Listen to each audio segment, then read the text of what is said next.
So while more people are joining with or without ice cream, I'd like to get started with this second Young Espid Symposium, including the debates, and it will be on osteoarticular infections. The Young Espid debates have run since 2019. And in the beginning, we were actually quite nervous about the formats of these debates. Are we really going to do this a little bit out of the box? Are we really the ones that will be discussing about all these controversies? But actually, over the years, I feel the topics have become more controversial, and actually the formats have become more creative. And I definitely see this trend continuing. We've definitely not reached the end of that yet. So today we will have a session with one expert speaker and then two debates by 4 Young Espid members and debaters. So I'll start with introducing our expert speaker, and call him to the stage. Thank you. Theoklis Zaoutis. He's a professor in pediatrics in Athens and in Pennsylvania. And he's very well placed for this first talk to introduce some of the controversies around osteoarticular infections in children. Theo, the floor is yours. Thank you very much. So I'm going to provide a brief overview on the topic of pediatric bone and joint infections as a lead-in to the debate about controversial issues. And I'm not going to get too much into the issues that are going to be debated, because that's the reason they're going to be debated. I have no conflicts of interest to disclose. So briefly, very quickly, we're going to go through epidemiology of bone and joint infections, the pathogenesis, the clinical features, the diagnosis, and the treatment. Much of what I'm going to talk about and much of the evidence behind what I'm going to talk about today comes from these 2 documents. This document, the Espid Clinical Practice Guideline, published several years ago now, and after that came this guideline, which is the Pediatric Infectious Disease Society IDSA guideline, again on the diagnosis and management of acute osteomyelitis in pediatrics. Epidemiologic data as to the incidence or frequency comes here from the United States. Approximately 1 in 5,000 children diagnosed each year in the United States, accounting for 1% of pediatric hospitalizations. 50% occur before 5 years old. This is pretty standard epidemiology for osteomyelitis. A third of them have preceding minor trauma, and it's twice as common in males. So there's always been this attempt to correlate preceding trauma with osteomyelitis. The problem is, what 5-year-old boy hasn't had recent trauma? Most common pathogens, and we'll talk about them in a little while, are group A, Staph aureus by far, group A strep, strep pneumoniae, H flu in certain situations, and salmonella in certain situations. Most bone and joint infections don't have a predisposing condition in pediatric patients as compared to adult patients, which many of them have devices or chronic underlying conditions. In some specific cases, the following associations between the epidemiology and the pathogen have been made. Upper respiratory tract infection preceding the bone and joint infection, Kingella, Kingae. Sickle cell disease is a risk factor for salmonella, osteomyelitis. Penetrating wounds, Pseudomonas. In circumstances where there's exposure to animal handling or laboratory work that deals with specimens from animals, Brucella and Coxiella. Contact with pulmonary TB can lead to TB osteomyelitis, and immunodeficiency, it really depends on the specific defect in terms of which pathogen you get. Most bone and joint infections in pediatrics are of hematogenous origin. Less frequently than adults, as I mentioned before. They can be secondary to an adjacent infection, prosthetic devices, or trauma. Let's look at the distribution of osteomyelitis in children. Here's the distribution of bones affected. It's predominantly a disease of long bones, so acute hematogenous osteomyelitis, predominantly disease of long bones, compared to CRMO, chronic recurrent multifocal osteo, or other types of osteomyelitis. You see here the femur and tibia. Between the two of those make up about 50%, and the humerus another 12%.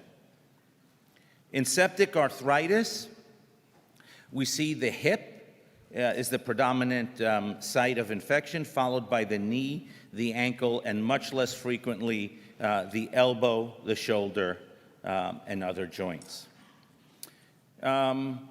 By age group, if we look at the pathogens associated with these infections, in the neonate, Group B Streptococcus, Staph aureus, E. coli, and other gram-negatives, and Candida species, especially in premature neonates. In the child, in the infant 3 months to 5 years of age, Staph aureus, Kingella, Kingae, strep, pyogenes, strep pneumoniae, H. flu. The older child, Staph aureus, strep pyogenes, and salmonella in those specific situations we talked about. What are the clinical features of osteomyelitis and septic arthritis?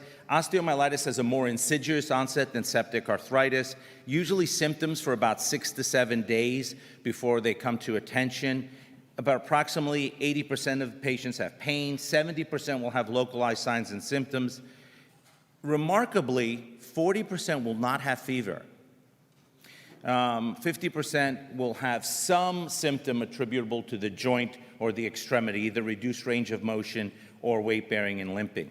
Septic arthritis, much more rapid onset, more frequently associated with fever, swelling, decreased range of motion, more occult in the sacroiliac and vertebral area. A young child with back pain is not normal, and therefore these diagnoses should be considered in such a child. So, which diagnostic test should we perform? Complete blood count, white blood cell count, CRP, and SED rate are usually recommended.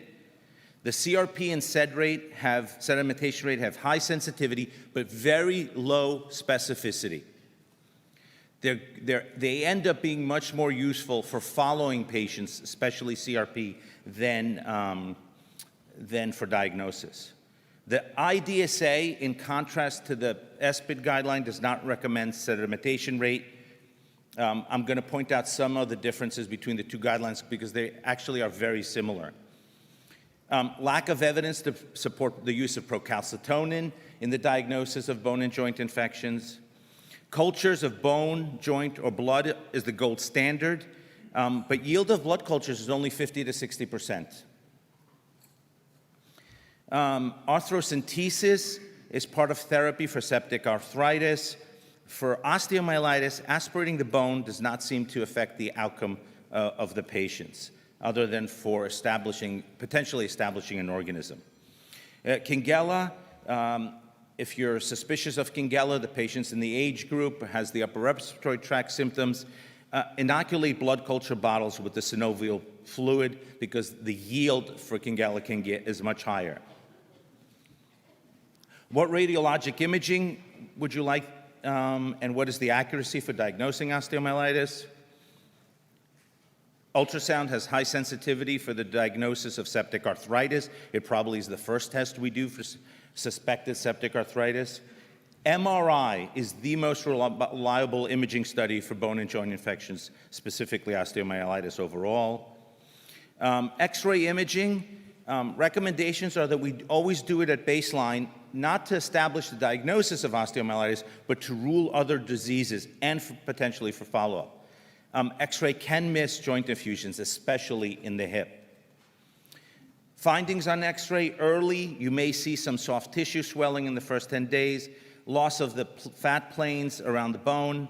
Late, 10 to 20 days, you'll start seeing periosteal thickening or elevation, focal osteopenia, and osteolytic lesions. So if a child presents, usually, like I said, about a week of symptoms, the X-ray will not show the periosteal changes because they come later on. Very late, a month out, and past a month, you'll see sclerosis. I mentioned that the MRI is the study of choice over CAT scan, ultrasound, or bone scans. MRI has high sensitivity, over 90%. It detects subperiosteal and adjacent soft tissue abscesses and sinus tracts, which may be important in your decision on whether to conduct surgery. It provides more anatomic information than X-rays, bone scans, and CT, and can detect abnormalities within the first few days of a suspected case. CT, considered if MRI is not available, and always the concern increasingly over the last few decades is exposing children to radiation, and CT does have higher radiation than MRI. Bone scan is the study of choice if you have poor localization of symptoms or pain, such as the pelvis or vertebral area, if you suspect pelvic or vertebral osteomyelitis. If you suspect multiple or unusual sites of infection, the bone scan may help identify those multiple sites. Limitations of bone scan: it's normal in 5 to 10 to 20% during the first few days of illness. Cannot differentiate between infection, tumor, or trauma, therefore poor specificity, and it's not useful in neonates. Is surgical drainage necessary? Open surgery or fine needle aspiration? Well, for septic arthritis, I think we all know the gold standard. It should be a septic joint should be treated with drainage, whether it's arthrocentesis, arthrotomy, or arthroscopy, depending on the preference of the treating clinicians. What you see in parentheses is the level of evidence. Arthrocentesis may be appropriate as the only procedure in uncomplicated septic arthritis cases. It gets a little more complicated in osteomyelitis. The indications for surgery in a patient with osteomyelitis are to drain an abscess, if the patient is failing medical management 3 or 4 days out, to remove infected material, if you have a puncture-associated infection that needs debridement, in situations of chronic osteomyelitis. The IDSA recommendation here is different.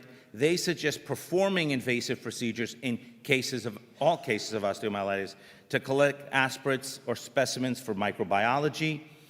That recommendation from the IDSA places a high value on confirming the microbiologic diagnosis. And one question that frequently comes up is, we've started antibiotics on the patient. What will the yield of the culture be?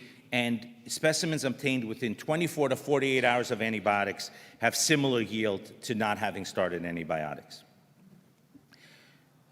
Drainage for mandatory for osteomyelitis. Many authors emphasize the need to drain abscess or drill the bone for diagnosis, as well as therapeutic reasons.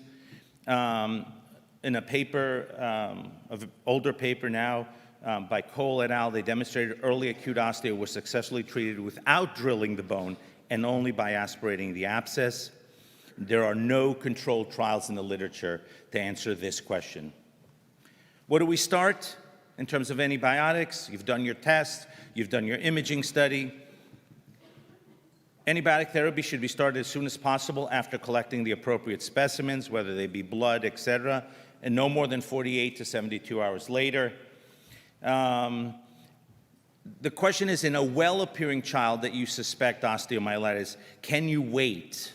And the IDSA says that in ill-appearing or a child that seems to have progressive infection, start antibiotics immediately. Do not wait to conduct other diagnostic testing. If your local prevalence of MRSA is high, you should include MRSA coverage, and what they define as high is greater than 10 to 15%. And coverage for Kingae in relevant areas where there is a lot of Kingella. And I think you'll hear more about Kingella in the debate.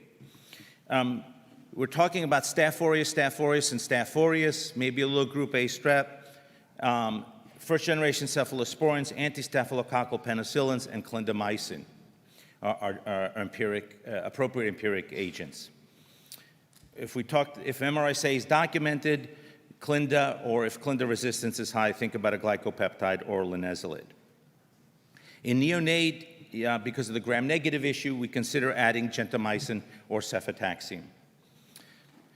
There are a number of different other organisms, Borrelia burgdorferi, Lyme disease. We see a lot of Lyme septic arthritis Lyme arthritis in certain areas of the US and I think certain areas of Europe. And depending on some of these other agents, targeted therapy can be implemented. What route of therapy should be used to treat bone and joint infections? And the recommendation, which comes with very high level of evidence, 1A, is that short IV therapy followed by oral therapy is appropriate for the majority of children with uncomplicated infection. For culture-negative infections, because that comes up frequently, say, we never got an organism, how will I switch them from IV to oral therapy? Well, if they've gotten better in an IV drug, pick an oral drug that matches the coverage of the IV drug and transition them. A lot of this actually has been in the literature for a while. 1978, they gave IV until signs of inflammation were decreased. The average was about a week, and you'll see even the more current literature comes out to be very similar to those papers that we should have talked about in Forgotten Wisdom yesterday, but followed by PO for 20 days, so about a month. And the conditions back then for converting somebody to PO were that they had an organism, they did bactericidal titers, which most of us don't do anymore, and they stayed in the hospital for the duration of treatment, including oral therapy. I see laughter here. And only one of the 22 patients developed chronic osteomyelitis that were treated with this. Another paper, 1982, minimized surgery, bone aspiration for abscesses. They gave IV back then for 3 days. Complete oral therapy as outpatient, and they did not rely on bactericidal titers. And after 6 weeks of therapy, 44 of 48 patients with what they called early osteo, meaning they had presented with fever less than 48 hours, did fine, were cured. 2 of 8 with late osteo were cured. So complications seemed to be related to how long or how delayed presentation was. Heike Piltola in 1997, 50 patients with Staph aureus osteomyelitis, surgery, conversion to high-dose first-generation cephalosporin after 3 to 4 days. They didn't bother with serum bactericidal titers and antibiotic concentrations. 3 to 4 weeks total therapy, an average of about 3 weeks. Intensive follow-up with sedimentation rate, CRP, in the first 30 days. They kept them in the hospital for about 11 days and no complications within 1 year of follow-up. So the literature on this oral conversion has been emerging for a while now. Meta-analysis in 2002, clinical cure rate at 6 months. They compared IV short course, which means you got IV less than a week, versus long course, you got IV more than a week, then switched oral. Really, the evidence back then in 2002 depended on 12 case series or small observational studies. 7 short course and 5 long course therapy. Clinical cure rates were statistically not different, 95.2 and 98.8. Okay, I developed an interest in osteomyelitis and studying this question from this paper that was conducted by one of my medical students back when I was in Philadelphia. We were on rounds, and we were all treating with IV therapy. Nobody was converting to oral therapy. And the medical student said, "Why are you doing this?" And I said, "I don't know, because that's what we do." I was 2 years out of fellowship back then. So she said, "Well, let's take a look. Are people who are getting treated with IV therapy developing complications?" And we took 80 patients with osteomyelitis. Only 75 of the 80 were treated with full IV therapy. There was one attending in our division who treated them with oral conversion. So 75 of the 80 got IV. And if you look at the ones that got switched to PO, there were only 5 of them. No rehospitalization, no return to emergency department. But 41% of the patients who were treated with prolonged IV therapy developed complications. 17 had a central venous catheter malfunction or displacement, which somebody had to do something about. 8 had catheter-associated bloodstream infections. 8 had fever with negative blood culture, meaning they had to come back to the emergency department and get worked up. And 5 had local skin infection at the CVC site. Very simple study, and the student got a paper in pediatrics from this.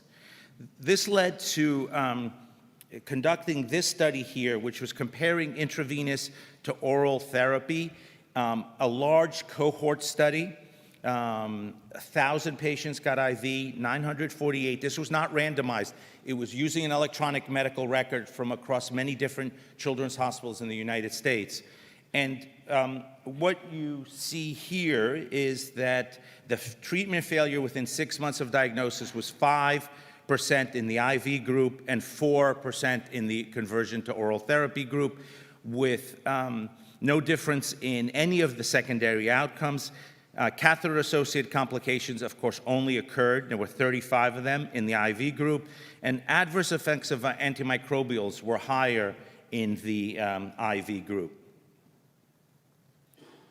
Followed by this paper in JAMA Pediatrics in 2015, comparative effectiveness of IV versus oral antibiotics for post-discharge treatment of acute osteo in children, and almost identical failure rates. If you look at the oral, again, about 1,000 patients in this cohort in each arm, treatment failure rate was about 5% in both arms.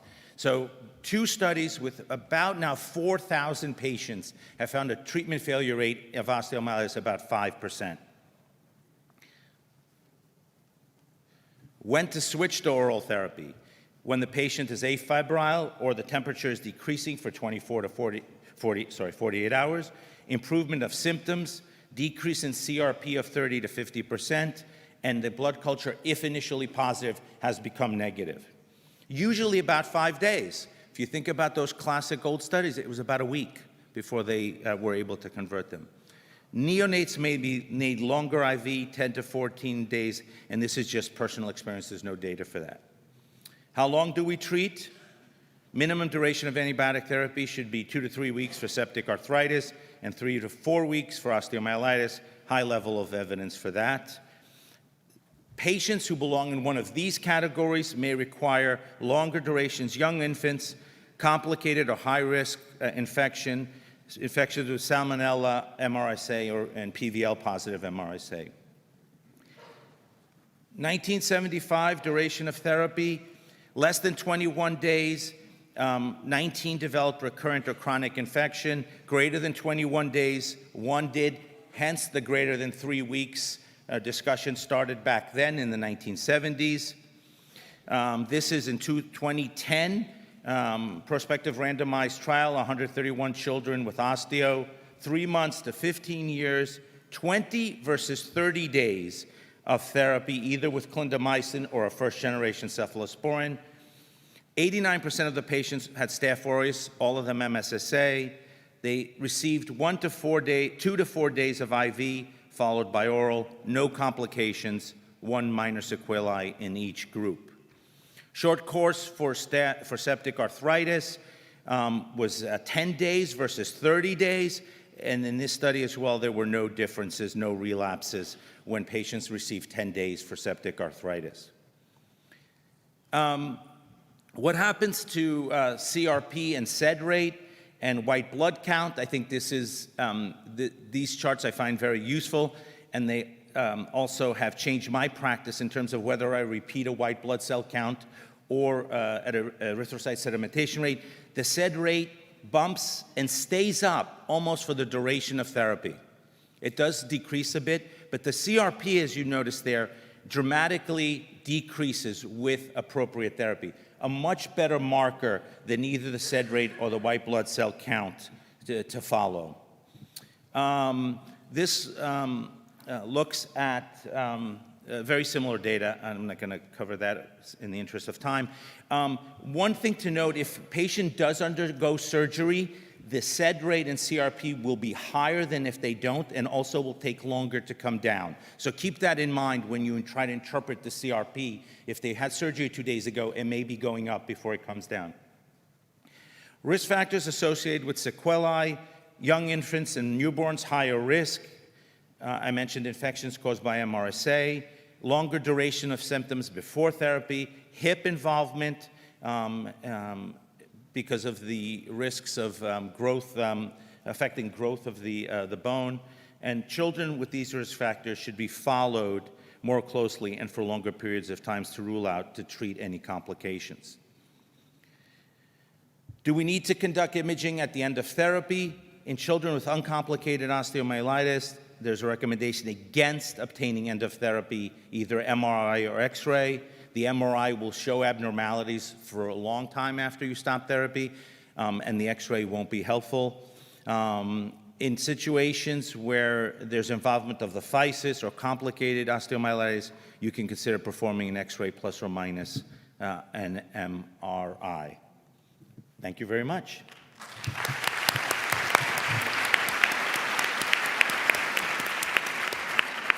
Thank you very much, Theo, for your great presentation and sharing all this useful information with us. Now it's time to invite our first debaters, Paul and Danilo. Actually, they're one of the most active young Espid members in our community.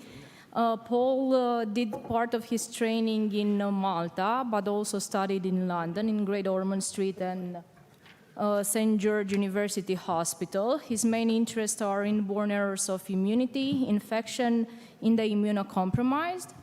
And Danilo is a pediatrician from Rome. His main interests are tuberculosis. He was really active during this pandemic. He published a lot of studies from acute infection with SARS-CoV-2 to long COVID. Really a prolific publisher with more than 2 papers published. So they will debate Kingella Kingae, beast or friendly foe? Best of luck. Thank you. A lot of publications, but nothing about Kingella, Danilo. So, ladies and gentlemen, thank you for being here. My name is Paul, and I'm from Malta, and together with my counterpart Danilo, who apparently needs no introduction, we'll be giving you this debate on Kingella Kingae, beast or friendly foe. And to start off, we have the voting question for you. It is a very specific question. Is it cost-effective to include Kingella Kingae in diagnostic and therapeutic protocols for bone and joint infections in children? Yes or no? Can you please use the voting app to answer now? So I see there's obviously quite a clear majority for yes. And that makes me really happy because it means that you have so much to learn today. So in a few moments, Dr. Buonsenso will stand here and will tell you over and over again that Kingella Kingae, septic arthritis, and osteomyelitis is common. But what he won't tell you is that these infections are mild, that they are difficult to diagnose, and that they need targeted treatment. And most of all, what he won't tell you, and what I'm really interested in, is, after all, who cares? Kingella infections are mild. And they are mild whichever way you look at this, in terms of clinical presentation, blood investigations, radiology, and most importantly, clinical outcome. So let's go through those one by one. These children are generally well. They may have a low-grade fever, sometimes no fever at all, as you'll see soon. They may have local tenderness and a little bit of swelling. And if it's really bad, they may refuse to bear weight. But generally speaking, these kids are fine. And we see that for a number of studies. So in 2003, 18 patients reported by Mummel and colleagues with mild and non-specific symptoms throughout. In 2022, more recently, 44 patients with Kingella compared with 31 pyogenic osteoarticular infections. And the Kingella group had lower absent fever and less septic appearance, again, consistently throughout the group. And in 2010, the 23 patients reported by Cerrone's group, with less than 15% of these kids even having fever. These children are well. And if you bother to do blood investigations for them, what you will find is consistent with children who are well. CRP and ESR, which are not significantly elevated or only with a mild elevation. And if we look at the same 3 studies, we see 83% of the kids reported by Mummel in 2003 had a mildly elevated CRP. The 44 children with Kingella in 2022 had consistently low inflammatory markers.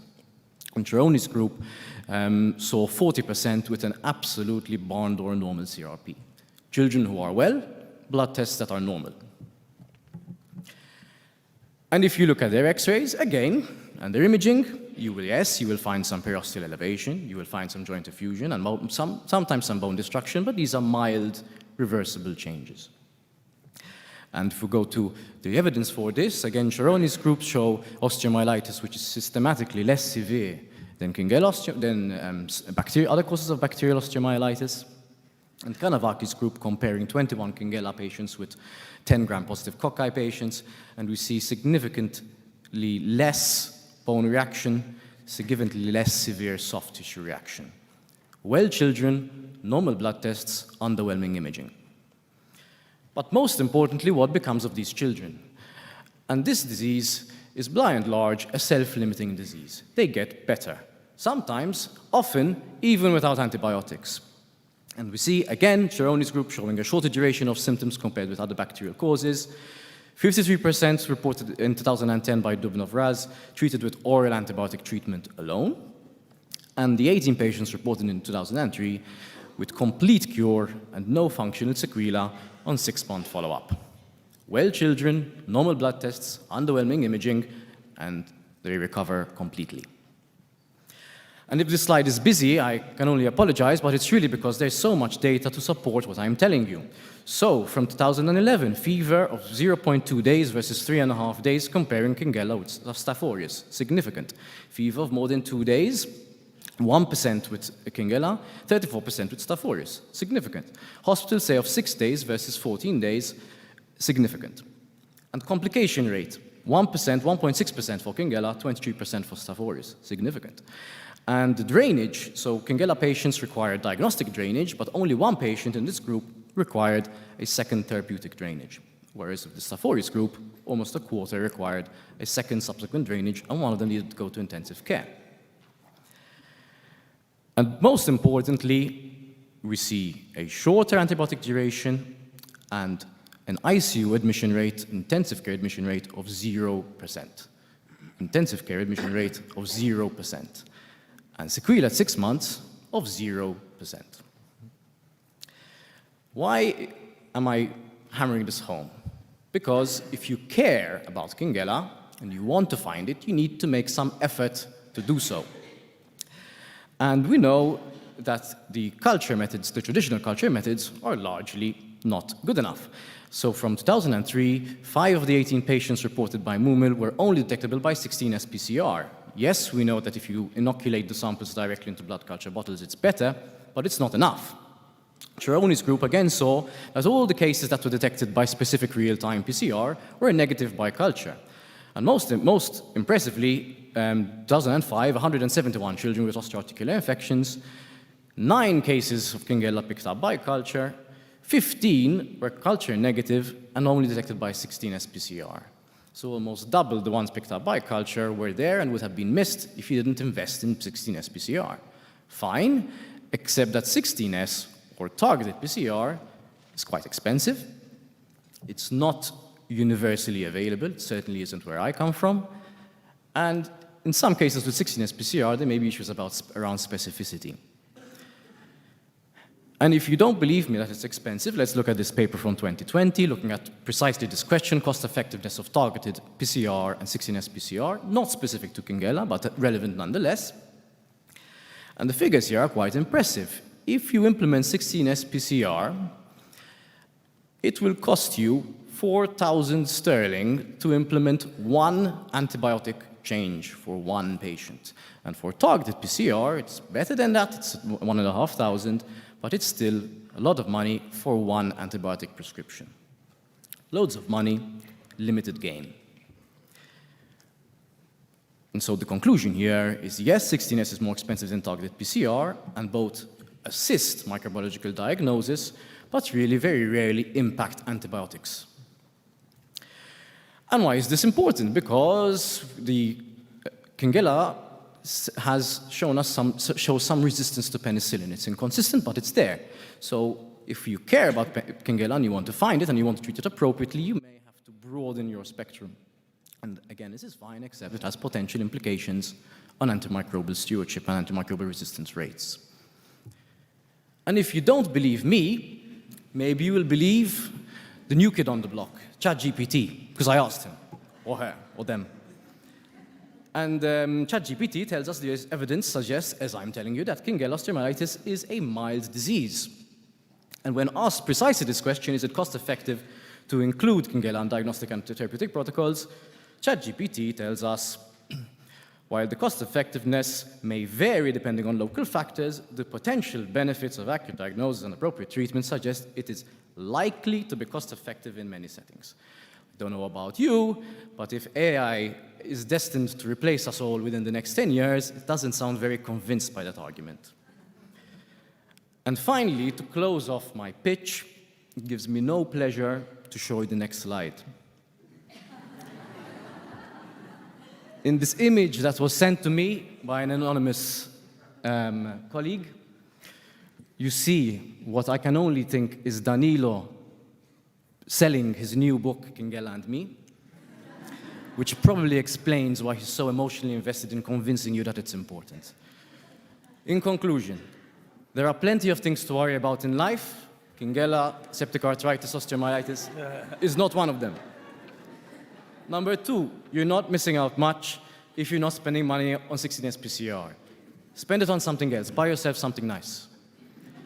Empirical treatment with ceftriaxone or whatever will cover Kingella, but won't make a huge difference considering the positive outcomes. Finally, don't believe anything Danilo tells you. You can't trust this guy.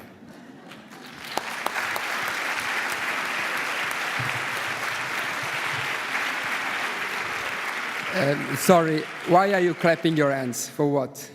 So, I have so many cool pictures on, on my social media while surfing, while I'm on the beach with my sunglasses. Why did you pick up the very worst of mine? So, but I was very much aware that he was going to play very, very dirty against me. So, and this is what I found out just a few days ago.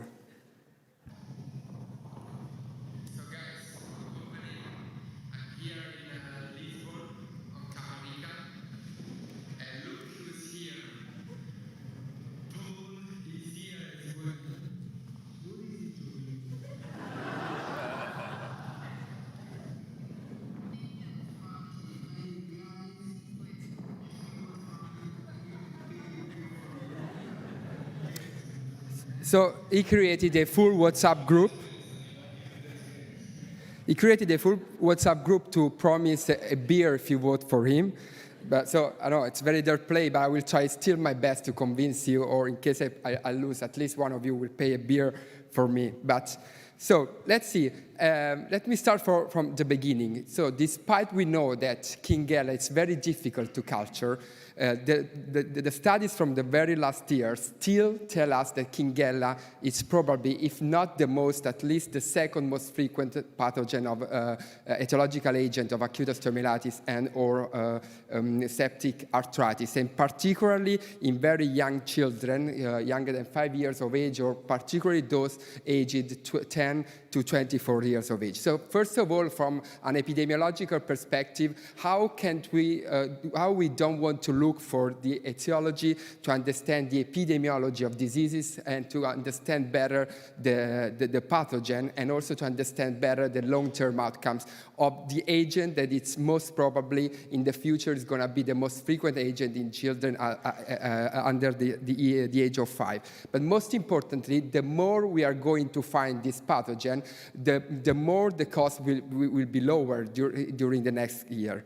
So, secondly, Kingella is not always mild. So, first of all, we know we have anatomopathological studies showing that Kingella clearly stimulates osteoclastogenesis and therefore can be actively involved in the development of osteolytic or bone lesions. So, there are many case reports in the literature. You can see here this boy with a lytic lesion, for example, of the sternum, or on the right, a case series of children with spondylodiscitis, where Kingella is a very frequent pathogen. So try to tell these parents Kingae is always mild. And sometimes these patients also need invasive procedure like drainage, even multiple times drainage.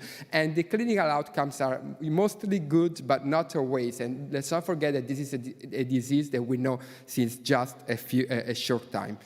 So among the very little few things that Paul said properly, he said that this test for the diagnosis of Kingella is expensive. But today you will go home and you will know that this disease is going to be the easiest osteomyelitis that you are going to diagnose. So we know that the diagnosis of osteomyelitis is very complicated. Also, Professor Theo told us a short time ago. And we know that we have a very good and sensitive PCR test, which is expensive. But since today, it will be the easiest case of osteomyelitis where you are going to reach an etiological diagnosis. And I'll tell you why. It's because Kingella Kingae can be easily discovered in the oropharynx. And we know that healthy children younger than 2 or 5 years of age can be healthy colonizers of Kingella Kingae, but in this very interesting, nice prospective and case control studies, children, healthy controls were tested along with children with suspected osteomyelitis or septic arthritis. And as you can see, children with clinical signs and symptoms compatible with osteomyelitis had a significantly higher probability of having on the oropharynx, with a very simple swab, a positive PCR for Kingella Kingae. And the odds ratio were even better when they were restricted to those children with a confirmed, with a definitive diagnosis of osteomyelitis. And now even in some 2 very important centers in Europe are doing research on this topic in Austria and at Bambino Gesù Children's Hospital. It's already many clinicians are starting to test, for example, for spondylodiscitis. I wonder who of you is going to do a biopsy in children with a spondylodiscitis, and most of the cases you are going to diagnose it even with a very simple oral swab. And even though the test, at least for now, it's going to be more expensive, once you diagnose this osteomyelitis, the whole care is going to be much, much cheaper. So first of all, we now know much better the typical clinical presentation of children with Kingella osteomyelitis. So as Paul said, these are younger children with usually milder symptoms. We now know which are the most frequently bones or joints that are involved, like the knee. So in children which are relatively well, with no big inflammatory markers of this age group, we just do a simple oropharyngeal test for osteomyelitis. We have a preclinical test probability high. The test is confirmed, and this is going to change our management. As Paul was saying, Kingella has some specific sensitivity patterns. We know that it's sensitive to beta-lactams or cephalosporins, but it has a relatively high MIC to flucloxacillin or oxacillin, or to the other drugs that are usually used empirically for MSSA or MRSA. So what does it mean? That when we recognize a child with Kingella Kingae osteomyelitis, we don't need at all to cover for Staphylococcus aureus osteomyelitis. And in terms of antimicrobial stewardship, we are most probably going to do much, much better in the long term. But I'll tell you more, probably more details will be said about this topic later. But we now have some very nice preliminary evidence from Spain that most probably children with Kingella Kingae osteomyelitis or septic arthritis don't even need to be hospitalized. They can be treated with a full course of oral antibiotics. And so again, imagine how much we spare in terms of cost, antimicrobial stewardship, and whatever. So close to the conclusion, recognizing Kingella Kingae will have a positive impact on AMRR because it will be very easy to recognize. We don't need to cover for MSSA, MRSA. Most probably we will not even need IV therapy, no admissions, and therefore indirect spare of cost and even for the family and the society. I also tried actually to ask ChatGPT, but look, Paul, what has done. I'm quite sure he was guilty here. He blocked ChatGPT until 1 week ago in Italy, so unfortunately I could not have a proof that he was kind of faking something. It has been only reopened a few days ago, but I had no time to check again. And therefore, here I will be back on our question. So after this talk, is it still cost-effective to include Kingella, Kingae in the diagnostic and therapeutic protocols for bone and joint infections in children? So please take your up. You did a good job. We are similar. And thank you very much.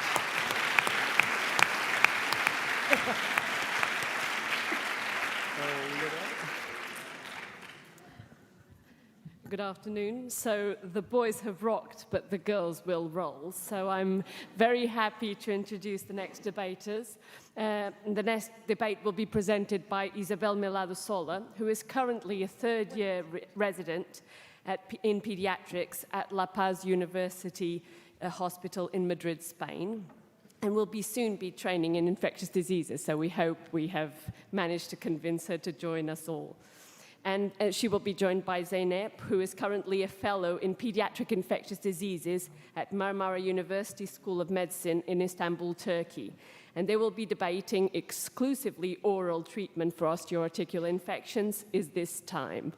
So thank you. Thank you very much. Okay, so as said, we are going to debate about starting antibiotics, day one, oral antibiotics. So let's go. We have no conflict of interest, and please take your phones out and let's vote. Go to the interactive part, and please start answering the question. What do you think? I want to know how you feel. Is it time to start using exclusively oral treatment? What do you think? A, no doubt, oral therapy should be offered to every child. B, yes, for many cases. C, yes, for some cases. Or D, no, we're not there yet. Okay, let's see the answers, 10 seconds. And, well, we have a winning one, some cases. Okay, stop the voting. We have a lot of room to improve. Let's go. We have a case of last week, a case in the emergency department, and we're going to show. Hello, Mrs. Danilo. I'm Dr. Zeynep, and I'm going to take care of your work. Unfortunately, she has a joint information in her right knee, and it's a serious condition called septic arthritis. Oh, is she fine? Is she gonna be okay? Oh, please don't worry. Her arthritis is treated, but it needs to be treated at least 3 weeks. And we can't stay in hospital. I have 4 kids. I have to take care of them. Actually, we have another option to discuss. We can start oral antibiotics to treat it. Yeah. Really? It's great. I would happily choose it. What? You're talking about a serious condition, doctor. If you say that she needs to be hospitalized, we will do it. Mama, just let the doctor talk. Please, go on. And you need to come to the hospital for daily follow-ups. Oh no, doctor. We live in the suburbs. We can't come here every day. No. We will come. No problem. Okay, and you need to use the antibiotic properly. I mean, does she like syrups? No way.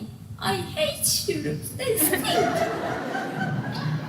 Oh, you're gonna need shots then, honey. No way. I hate them. No, needle. No, needle. Okay.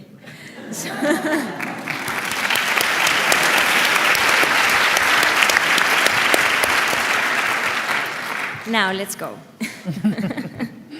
I'm Isabel, and I'm saying we should prefer exclusively oral treatment because we have been saying for quite a few years now that shorter is better, but now we know oral is the new IV, and the same author is saying this, so let's see why. We've been applying this in my hospital for over 20 years, and I'm going to show you in the next slides. We have been applying it and studying and writing about it with a cohort of 80 hospitals, and we compare our cases with this cohort called RIOPET. So there's no doubt oral is the new IV, but okay, I'm going to show you some more evidence. We should also prefer exclusively oral treatment because the There are negative aspects of the hospital stay. First of all, there's a high risk of infections and complications, so the less invasive we are, the less risk of complications there are, and we all know the principle of medicine, like first do no harm, so why do harm when you can avoid it? Point number 2, it is scary for kids, as she has shown us. Kids are really scared of taking blood samples, staying at hospital. It interrupts their life, and they are usually toddlers who are like not in the environment.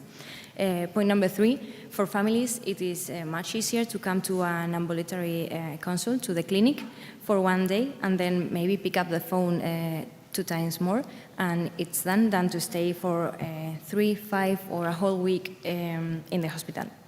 And last but not least, the economic costs, as my colleagues have said.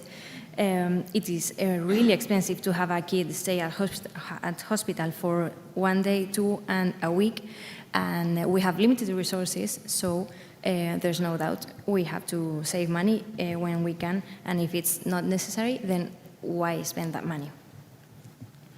I'm going to repeat a bit about my colleagues, but I want to make the point clear. This first slide shows, this graph shows etiology by age, and we have the first group, which is pointed out here. The younger than 3 years old, there's a lot of Kingella in pink. You can see it pointed out in pink. Whereas in older kids, there's less Kingella and more aureus in green. So we don't want to be sending home the aureus ones. So again, repeating my colleagues, but I'm just going to point out 3 points, clinical and analytical. So in this graph, we can see, in this table, we can see etiology in one column aureus and in the other column Kingella, who are the ones we're looking for to send home. And the mean age is really different. In aureus, it's a higher age, over 8 years, and in the Kingella, it's 1.4 years old. Also, there are clinical differences. Fever is much more frequent and has a longer duration in aureus, whereas in Kingella, as Paul said, it's a mild infection and has low fever and low and short duration. And also the CRP peak. Aureus has a clearly higher CRP peak, as also Paul said. I'm not going to read the whole table, but I just want to point out to make it clear that we're looking for these young kids under 3 years old who we suspect Kingella in those. So here we have this table that shows under 3 years old and over 3 years old. And we have a cohort of more than 200 kids. The younger ones are 136, and we compare them. And we have, again, clinical analytical differences. The CRP over 100 milligrams per liter, which is quite a high CRP. It's not common in under 3 years old, while it's common in older kids. And then we have the etiology, aureus and resistant aureus, is not common in little kids. And Kingella, Kingae, we have an 18% versus 1%. And the last point, which is a really important one, we have the same rate of complications associated with the infection.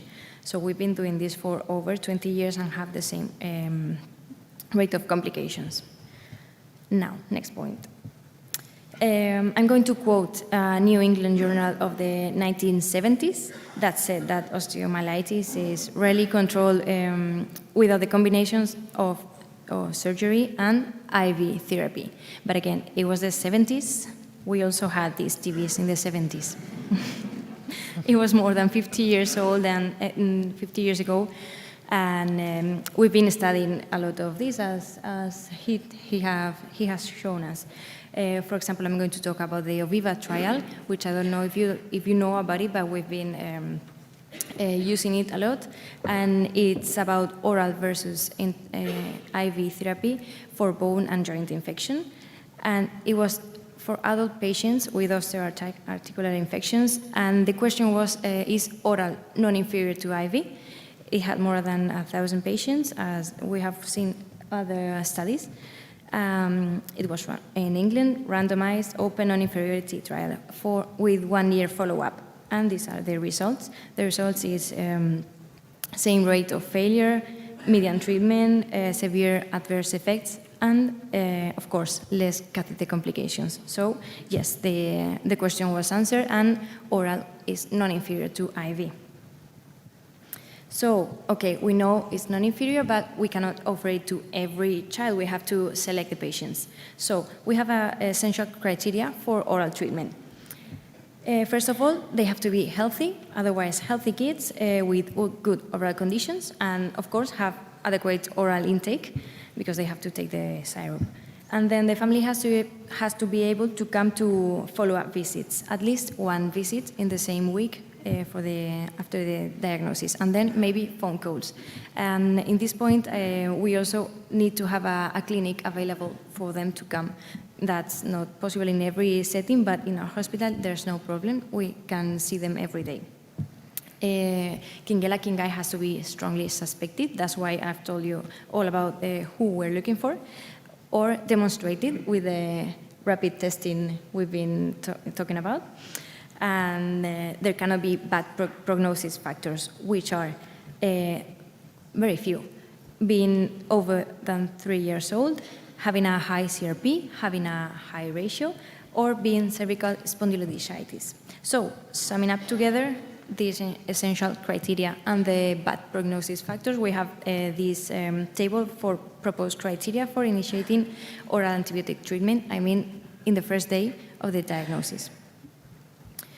And it's all of this. Good general condition, again, appropriate oral tolerance, no underlying diseases, being from 6 months to 3 years old, having low CRP and a ratio, no history of injury or surgery, no complications, and the possibility of attending an outpatient clinic, of course.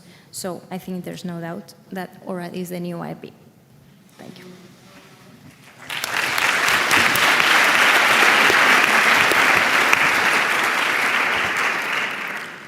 Well, I have many doubts.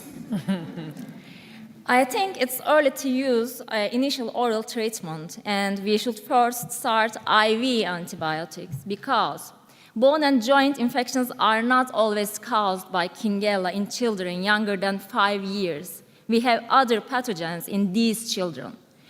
And we can have some challenging complications in these infections, and compliance with oral therapy and daily follow-up can be problematic in many settings. And also, we don't have adequate data to use initial oral treatment. We don't have any published pediatric RCTs. And during pediatrics and pediatric infectious diseases training, we are taught that if we have an infection, we should first identify which bug we are dealing. So, the book by Sarah Long is the first book I would like to look at. Let's look at Sarah Long together. And it is for the antibiotic selection for initial treatment osteomyelitis for infants and children. And likely pathogens, we see that other than Kingella, Kingae, Staph aureus and Streptococcus pyogenes we are dealing with them. And I would like to remind you that we had an increase in Strep pyogenes this year. And let's look at the box of the septic arthritis from Sarah Long again. We have Staph aureus and Haemophilus influenza to deal with, and Strep pyogenes, Strep pneumonia, and after 5 years, also Strep pyogenes, Staph aureus, and for adolescents, we should consider Neisseria gonorrhea. Also, there is an important footnote right below this table. If you have more than 10% of community-acquired MRSA, consider empiric therapy of vancomycin or clindamycin until culture and susceptibility tests are available, as Professor Zaoutis mentioned before. And in this systematic review, it's a recent review from 2022, 39 publications, over than 10,000 of cases were evaluated, and the most common cause was found as MSSA. This review and I also agree that With the introduction of synovial PCR, we started to detect Kingella more frequently. But what I just want to remind you is we cannot ignore Staph aureus. And in infectious diseases, if we have a staph infection, we should reveal if it is susceptible or resistant to methicillin. If we have a methicillin resistance infection, we are many things to challenge. They are not easy to treat. They need an intense treatment. We will need vancomycin, teicoplanin, clindamycin. Maybe we can use it for community-acquired MRSA. And also, these infections are related to more severe outcome. They have higher rates of complication, and they can require longer treatment. Well, I agree. You can tell me that we are not in USA, and we are in Europe, but, well, according to ECDC, many countries in Europe have high percentage of MRSA isolates, like here in Portugal, or Greece, or Balkan countries, some of the Balkan countries, and Turkey. And the frequency of community-acquired MRSA is also increasing. In this study by Selb et al. From Germany, they investigated 102 children's MRSA isolates and found that 80 of them were from the kids with community-onset infections. And Böncüoğlu et al. Evaluated all of the kids with skin and soft tissue infections between 2013 and 2018, and they found that 112 kids had Staph aureus, and the rates of community-acquired MRSA had increased 10 times in 5 years. I'm just trying to emphasize that the community-acquired MRSA is increasing. And this beautiful lady is Elizabeth Kingae, or Elizabeth O. King. She was a brilliant microbiologist and defined the species of Kingella and Elizabeth Kingae. The name of the Kingella comes from her, and these names can sound like she was very self-interested, but the names were given to honor her, and she did not involve in it. Well, a lot of things changed since Dr. King, and we now have NAATs, as mentioned before, PCR tests for Kingella. We can detect it in synovial fluid PCR, synovial fluid, or oropharyngeal swabs. And now I have a poll question about it. Please vote. Is synovial fluid PCR available in your daily practice? A, yes, we can easily use it. B, yes, but it needs some effort. C, no, we don't have it. D, is it really necessary? Now, you can vote, please vote. Wow, half of the room has it. Wow. Okay, 40%. It's still ongoing. Wow. Okay, I think we can stop now. I wasn't expecting this because in Turkey, we don't have it in any of the centers. You know, there is no one cities with the PCR test, but you have in Europe. Yeah, great. Okay, but you need some effort, so it's something. Okay, synovial fluid test, NAAT, is not available in all centers, or it needs some effort. And we know that Kingella is not an easy bug to grow in cultures. And what I'm trying to tell is, if I cannot be sure that it is Kingella, how can I relieve? Come on, we are in PID, we are pediatricians, and we always think the worst case scenario. I think we should first start empiric anti-staphylococcal antibiotics and should wait for growth in cultures, blood culture, synovial fluid culture, or bone material if we could sample it. And for at least 48 to 72 hours, we should wait for it. And then, if we are sure we are not dealing with stuff, we can change to oral antibiotics. Some new studies suggest using MRSA, assays, SSTI, PCR in bone joint infections. But we need more data about it. And for sure, it will take time to implement this technique into daily practice. So I cannot be sure about it is not Staph aureus.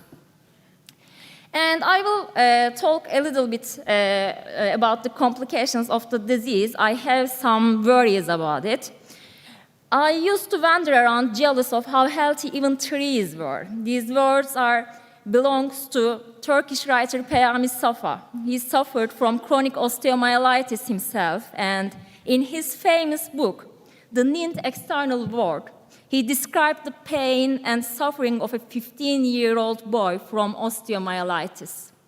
It's a very depressing book. At least it depressed me in my high school years. I can assure you, if you want to be depressed, you should read this book.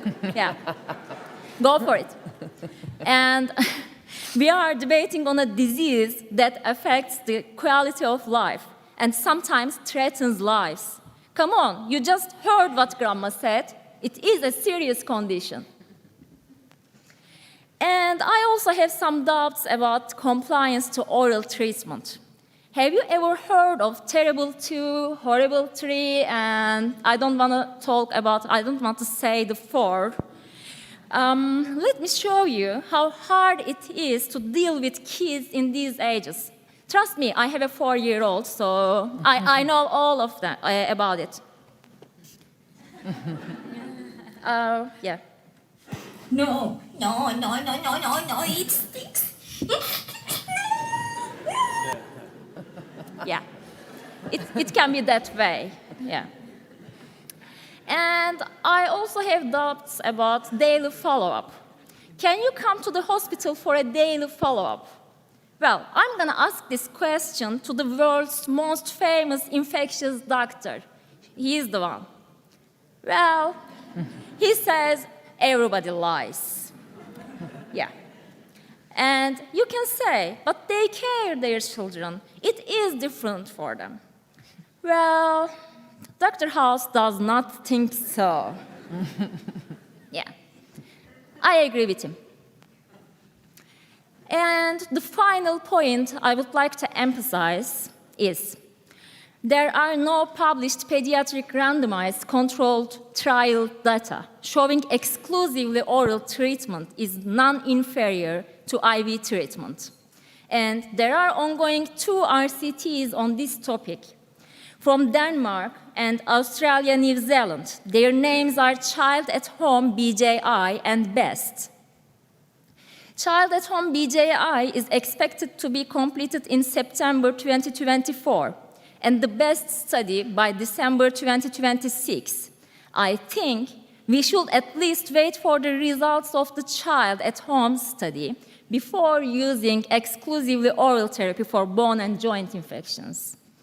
And now I'm repeating the question again. Exclusively oral treatment for osteoarticular infections, is it time? Please vote. A, no doubt. Every kid should be given oral treatment option. B, yes, it is time in many cases. C, yes, it is time in some cases. D, no, not yet. Okay, still same. I have time, I can wait.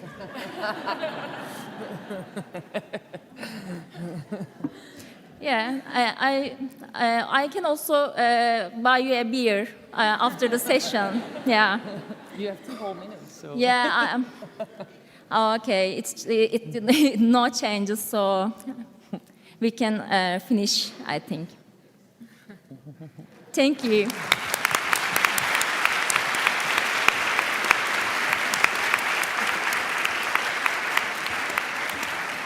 Yeah, Thank you very much, everyone. That was excellent. And while you take a seat as well, let me just introduce my co-chairs and myself. My name is Lily van Hagen, the current Young Espid board representative. I'm from Nijmegen, the Netherlands, and also working in South Africa and St. Martin.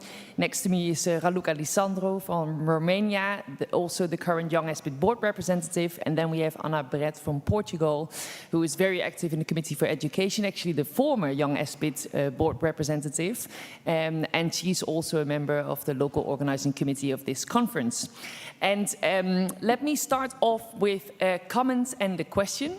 And the comment is that we actually have the VIP person in the room. I'm not talking about Elizabeth King, but I'm actually talking about the person that was instrumental in finding out that we can aspirate joint fluid, put it then in blood culture bottles and get Kingella Kingae from that. And from that, finding out that this is actually a relevant pathogen in osteoarticular infections. Now, some of you may have spotted him walking up to our first debate pairs while Anna was introducing the second debate pairs. And the others will surely know of whom I'll be talking about, and will surely hear what that little discussion over there was all about in a minute. But let me start with the first question, and that's actually combining the two debates a little bit. And I'm sure Zeynep won't agree with me here. But what if we proposed a strategy where, at least in the under 3-year-olds, where Kingella Kingae, as you showed, is one of the most commonest pathogen, and especially the ones that present with a relatively mild disease and a not so high CRP, not septically ill, what if we start that group primarily on oral therapy? Because obviously in the younger ones, there's more disadvantages of IV access as well. So let me start by posing that question to Theo as our experts. What would you think of such strategy?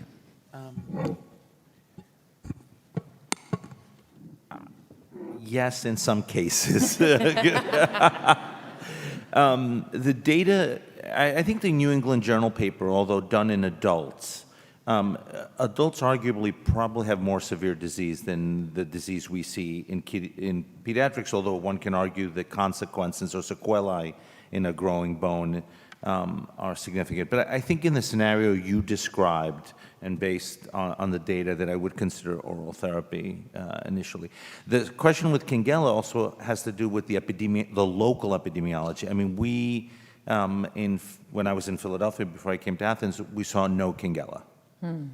When we inoculated blood culture bottles, we didn't do PCR, and we also looked for it in terms of failures, trying to look at failures of therapy that did not cover Kingella. Now, some of it could be self-resolution, but we really did not have a lot of Kingella.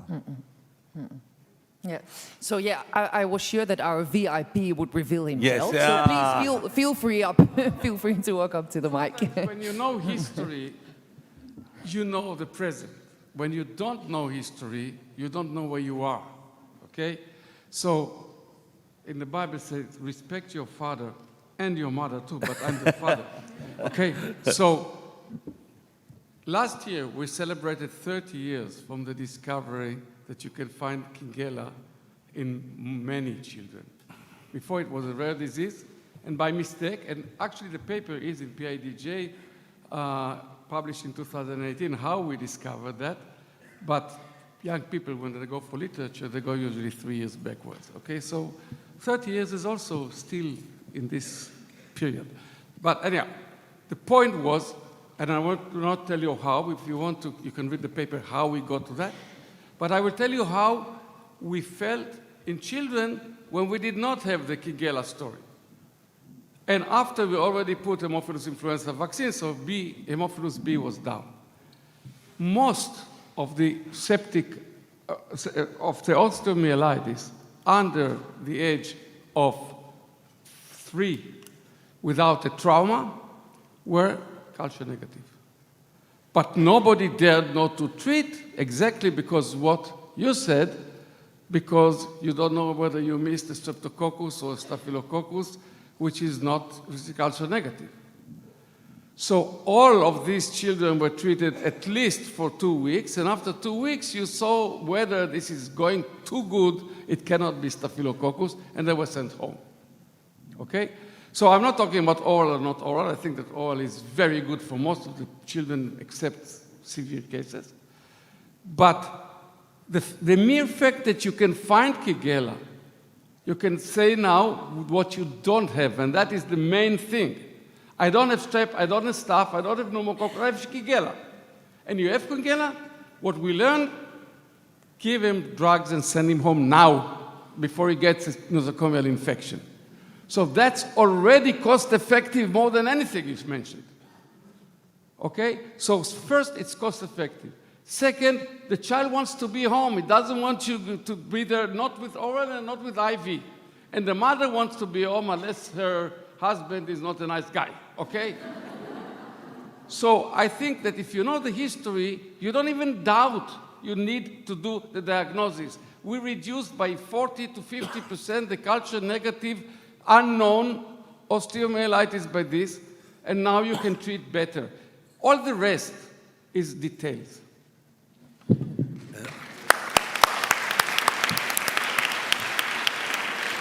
Thank you, Ron. Well, while we invite other people to walk up to the mics if you have a question, maybe look at my co-chairs if we have questions from the online audience already. Yeah, we have a question from the online audience. Some experts recommend to determine duration of treatment for S. aureus until the ESR is normal, this with concern of recurrence of development of chronic osteo. Is it time to re-evaluate this expert opinion? So the data, I think I showed some of the data regarding the SED rate. It's not the best marker in predicting when to stop antibiotics. It can stay high. It decreases very slowly. So I think SED rate is probably not the test to use to monitor therapy or response to therapy. CRP seems to be much more responsive to therapy.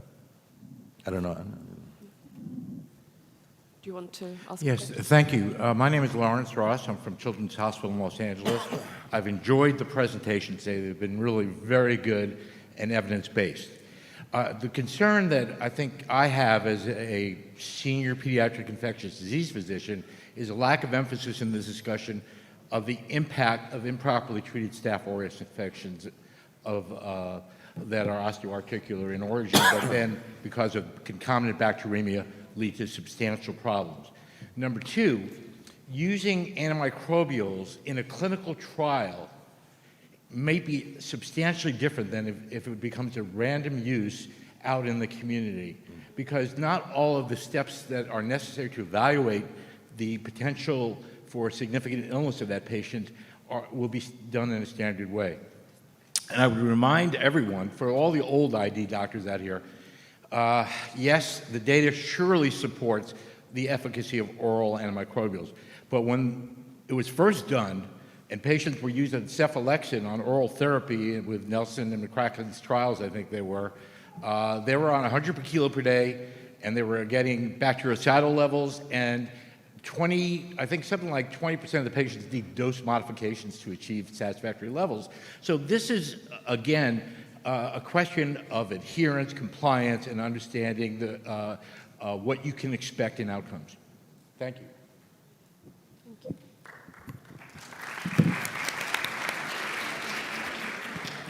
Daniel Blázquez from Spain. Thank you for your wonderful presentations. Regarding the oral route, I will ask you if it also fits for septic arthritis, and in that case, when do you perform the drainage? Do you send home small kids of 8 months of age after a hip drainage? Because admission is not only for antibiotics. Did our debaters find any evidence concerning septic arthritis? Go ahead. Okay. Does it work? Yeah, it should be working. I'll switch it on. Yeah? Yeah. Okay. If we do have evidence with septic arthritis, answering the question, and if we can, we do the arthrotomy in the emergency department and have the fluid sent to the microbiology. and send the kid home. If we cannot do it in the emergency department, it's done in the following day in the clinic by experts. So it's better to use oral route but delay the most appropriate treatment, that is the drainage? I'm not sure. Again, the question, please? So if you send home and it's not drainage at that time, you maybe delay the drainage. That maybe is the most effective thing for the treatment. Yes, we do that. Yeah. And no complications. Zeynep, can you allude on the Turkey's practice? Well, we perform to all patients the drainage for septic arthritis and wait for culture results. And we use the IV for at least 24 hours and then send home with oral switching. Yeah. Was there somebody here making a comment? If so, please feel free to walk up the mic. There's another question there. Hello. Senasad from Paris. My question is about the duration of IV therapy in case of bacteremia. We didn't mention that. In case of septic arthritis with initially a bacteremia in a patient who, for example, who had surgery, is there a reason to make the IV therapy longer? For example, 7 days versus 3 days. Thank you. Of course, if we are dealing with staph bacteremia, we should treat it. And of course, there may be some complications via inoculation with the drainage of another bug. But we don't usually see it. There's no many complications about it. And if we have a bacteremia, of course, we treat it with 7 days at least. Yeah. Thank you. Yeah. Thank you. There are quite a few questions online, so these are for you, Theo, perhaps.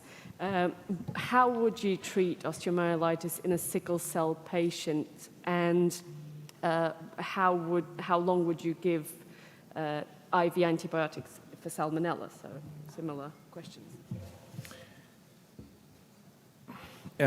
So there are no data to guide that. So it's all opinion-based. First of all, if you start just with the diagnostics are much more complicated because they have bone infarcts, so imaging studies of the bones and trying to determine osteomyelitis versus sickle cell infarcts is difficult. I would follow the same pattern that if a patient is improving on IV therapy, I think that's not the patient that I would do only oral therapy in the sickle cell patient. So, but I think if a patient is responding appropriately, you have the organism and you're a week out and they're doing well, I would consider switching them to oral therapy. And 3 to 4 weeks seems to be the right answer for most of these. And how would you treat with which antibiotic? If you have the organism, the antibiogram, yeah. Any?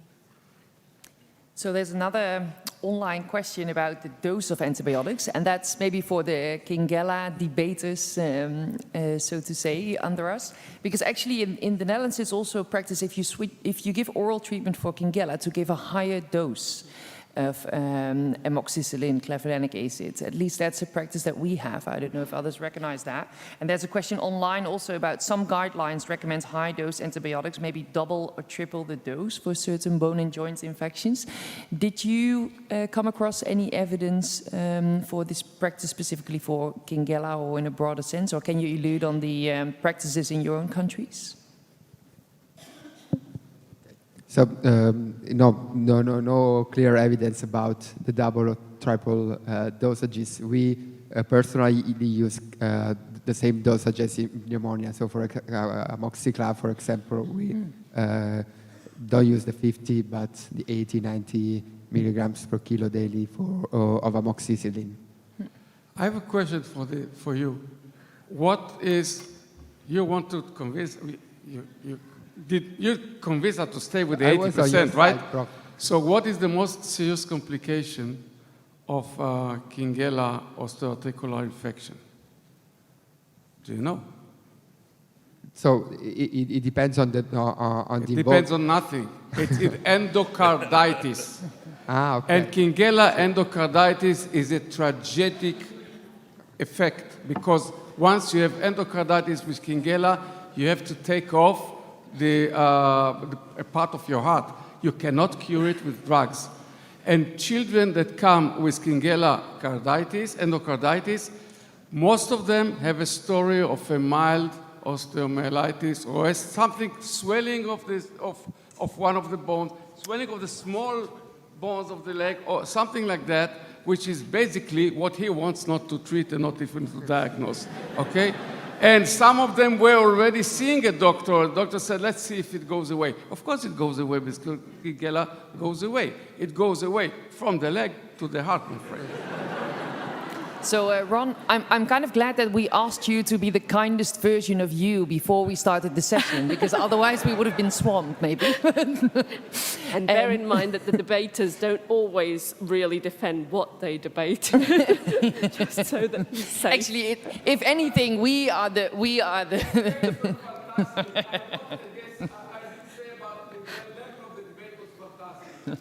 We're joking. We're joking. But actually, we chose the topics, Yeah. so part of that is on us. So, do we have something more from the online audience? There's one here that has been very voted, which is, what do you think about ceftaroline for MRSA in children? It's a reasonable alternative. It's a reasonable drug. It has rapid killing. It's a beta-lactam. There's good PK, PD data for using it in kids. So, yeah, it's a reasonable option. Why not?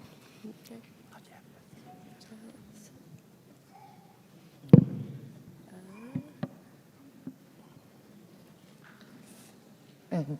So, you go ahead. Sorry. No. No. You go ahead. I was trying to, there are loads of questions, so they're hard to read through. Actually, there was a question about the risk of Kingella endocarditis. Yes. And also if there's a risk of underestimation with a clinical diagnosis. It's definitely a complication that I recognize, although from our clinical experience, I perceive it to be rare.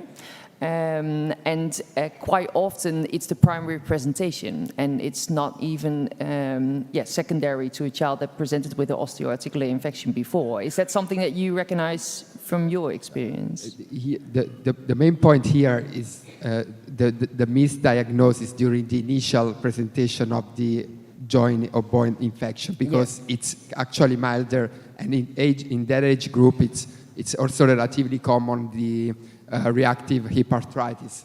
Okay, so the point with the complication related to Kingella is yet, because the differential diagnosis can be missed, and also there is, despite it's now 30 years that or more that we know about Kingella, in the general practice is still under recognized as a possible and very important etiology out of the experts in the field. And there is, and again, here I think that the testing, in the implementation of the testing, which will lead to lower costs for sure, as happened with every diagnostic, will improve our possibility to recognize these children and treat them early. We will see either fully oral or with very few days of IV therapy, but the complications are mostly related to this. We have also the bone complications. There are literature about, for example, narrower vertebral body space after the Kingella or with the other bones. So that many reports of relapses of joint effusions during Kingella. So I agree that. And about the Kingella or endocarditis, of course, it's more related to the misdiagnosis during the mild initial clinical presentation. Paul, do you want to add to that from your cost-effectiveness perspective? Yeah, I think you hit the nail on the head in the sense that I was never arguing that Kingella wasn't important, just that it's not cost effective to spend lots of money picking it up. And how, from what you read, how does nasopharyngeal colonization with Kingella correlate with osteomyelitis disease? I mean, if you've got a CRP of 15 or 150, and you've got the PCR positive. I think the nasopharyngeal option is very exciting in terms of diagnosis. But you'll notice someone standing up. Yeah, so Ron, if you have about 30 seconds If you left. ask the question, you need to know the facts. And we have studied it together with Professor Jakubski, prospectively even. When we swapped children in daycare center for pneumococcus, for his request, we also took Kingella. And we know that Kingella is a normal part of the flora of the oropharynx, and it is there for almost all the kids, many times, and they can get anything, and the Kingella doesn't go away when they get something else. Okay? When we look at the correlation between what you have in your, like molecular, what you have in your throat and what you have in the bone, often it's only very few invasive types that do that. Most of the bugs in the throat do not do that. So the point is that looking at Kingella in the throat in the case of osteomyelitis is almost like looking at pneumococcus as a proof that you have pneumococcus in the nose to prove that there is pneumococcal disease. It doesn't give you anything. So if in you the want end, to you be managed cost-effective, don't take the nasopharynx. In the end, you managed to close this session with a comment about pneumococcus. Well, no. So we thank you all for all your participation, particularly to the debaters and Theo